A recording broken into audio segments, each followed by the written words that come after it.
لوط علیہ السلام ایک نبی کا نام ہے جن کا ذکر قرآن مجید کی کتاب بائبل کے عہد نامہ قدیم کی کتاب پیدائش میں آیا ہے۔ حضرت لوط علیہ السلام کا شہر سوڈام ہے جسے الٹ پلٹ ہو جانے والا شہر بھی کہا گیا ہے، جو ملک شام میں صوبہ حمص کے ایک مشہور شہر ہے۔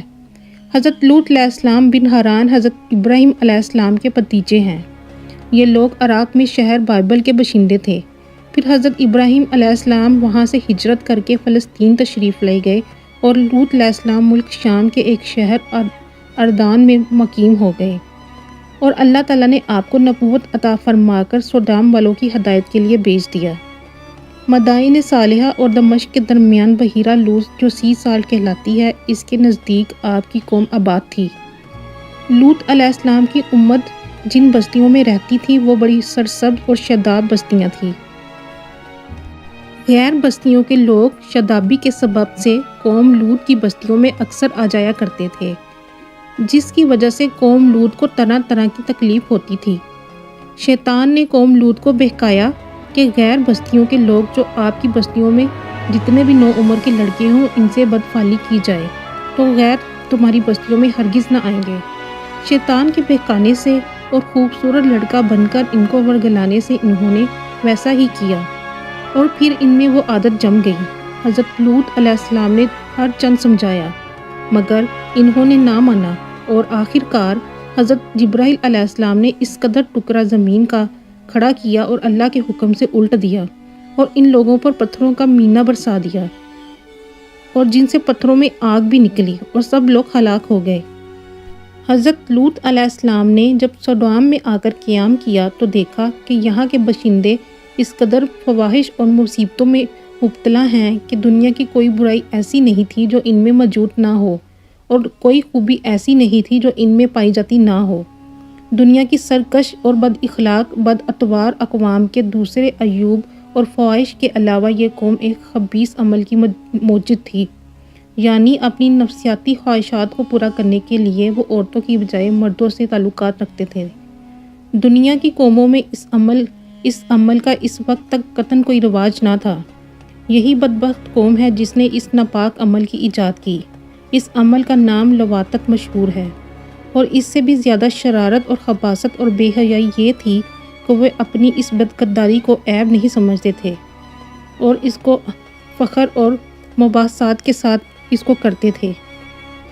اور یاد کرو لوط علیہ السلام کا واقعہ جب اس نے اپنی قوم سے کہا کہ تم ایسے فحش کام میں مشغول ہو جس کو دنیا میں تم سے پہلے کسی نے نہیں کیا، یہ کہ بلا شبہ تم عورتوں کی بجائے اپنے خواہشات کو مردوں سے پوری کرتے ہو، یقیناً تم حد سے گزرنے والے ہو۔ عبدالوہاب نجار کہتے ہیں کہ میں نے عبرانی ادب کی ایک کتاب میں ان کی بعض بدعمالیوں کا حال پڑھا ہے، جس کا خلاصہ یہ ہے کہ اہل سوڈام کی یہ بھی عادات تھیں کہ وہ باہر سے آنے والے تاجروں اور سوداگروں کے مال کو ایک نئے اور اچھوتے انداز سے لوٹ لیا کرتے تھے۔ چنانچہ ان کا یہ طریقہ تھا کہ جب کوئی سوداگر باہر سے آ کر سوڈام میں مقیم ہوتا تو اس کے مال کو دیکھنے کے بہانے سے ہر شخص تھوڑی تھوڑی چیزیں اٹھاتا اور لے کر چل دیتا، اور تاجر بیچارہ حیران و پریشان ہو کر رہ جاتا۔ اب اگر اس نے اپنے ضیاع مال کا شکوہ کیا تو وہ رونے دھونے لگا، تو ان لٹیروں میں سے ایک آتا اور لوٹی ہوئی دو ایک چیزیں دکھلا کر کہنے لگتا، بھئی میں تو یہ لے گیا تھا اور تمہاری یہ چیزیں موجود ہیں۔ وہ رنجیدہ آواز میں کہتا کہ میں اس کو لے کر کیا کروں گا، یہ میرا سارا مال لٹ گیا، جہاں میرا سارا مال لٹ گیا وہاں یہ بھی صحیح، جا تو اسے اپنے پاس رکھ۔ جب یہ معاملہ ختم ہو جاتا تو اب دوسرا آتا، وہ بھی اسی طرح کوئی معمولی سی چیز دکھا کر وہی کہتا جو پہلے نے کہا تھا۔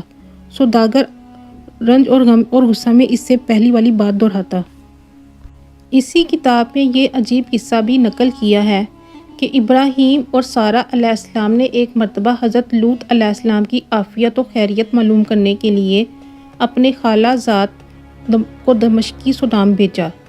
جب یہ بستی کے قریب پہنچا تو اجنبی سمجھ کر ایک سوڈامی نے اس کے سر پر پتھر کھینچ مارا، جس سے ان کے سر سے خون جاری ہو گیا۔ تب آگے بڑھ کر سوڈامی کہنے لگا، میرے پتھر کی وجہ سے تیرا سر سرخ ہوا، لہٰذا مجھے اس کا معاوضہ ادا کر، اور اس کا مطالبہ اس کے لیے کھینچتا ہوا سوڈام کی عدالت میں لے گیا۔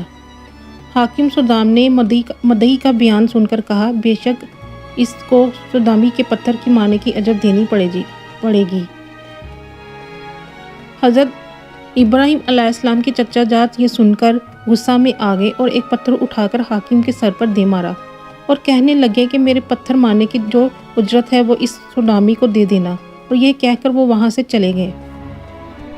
یہ واقعات صحیح ہو یا غلط، لیکن اس سے یہ روشنی ضرور پڑتی ہے کہ اہل صدام اس قدر ظالم، فحش اور بے حیائی اور بد اخلاقی، فحش و فجور میں مبتلا تھے کہ اس زمانہ کی قوموں میں ان کی جانب سے اس قسم کے واقعات عام طور پر منسوب کیے جاتے ہیں۔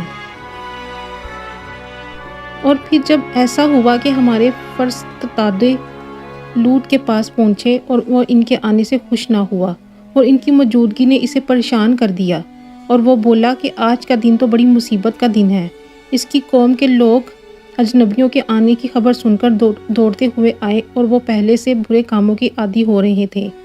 لوط نے ان سے کہا کہ لوگوں، یہ میری بیٹیاں ہیں، یعنی بستی کی عورتیں جنہیں وہ اپنی بیٹیوں کی جگہ سمجھتا تھا، جنہیں لوگوں نے چھوڑ رکھا تھا۔ یہ تمہارے لیے جائز اور پاک ہیں۔ دوسری بات کا قصد نہ کرو اور اللہ سے ڈرو۔ میرے مہمانوں کے معاملہ میں مجھے رسوا نہ کرو۔ کیا تم میں سے کوئی بھی بھلا آدمی نہیں؟